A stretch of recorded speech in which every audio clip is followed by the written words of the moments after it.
Let's go ahead and take a look at our open-ended response because it was a little bit tricky. Let's look at it together.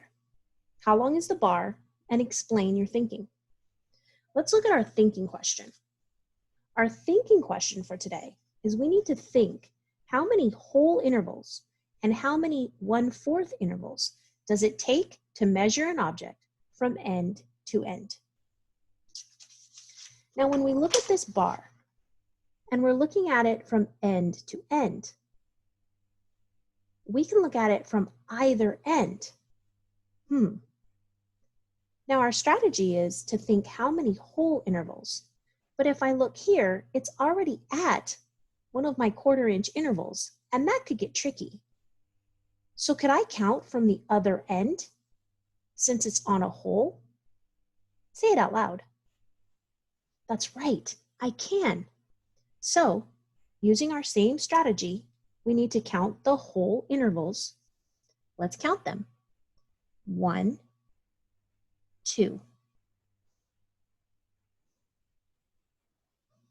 And it looks a little weird because I'm counting from right to left, but that's okay. Once I've counted the holes, then I need to count the 1/4 intervals. 1/4 and 2/4. Great job. Now I need to explain.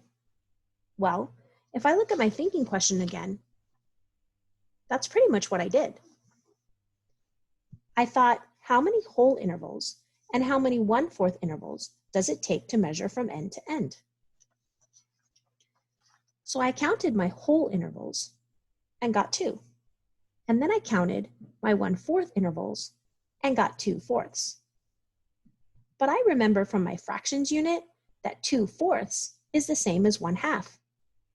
So the bar is 2 1/2 inches long. And for my explanation, I know this because I counted the whole intervals. Then I counted the 1/4 intervals. If you want to explain a little further, you could have said, I know that 2/4 is the same as 1/2. So the bar is 2 1/2 inches long. Your answer might be a little bit different, and that's okay too.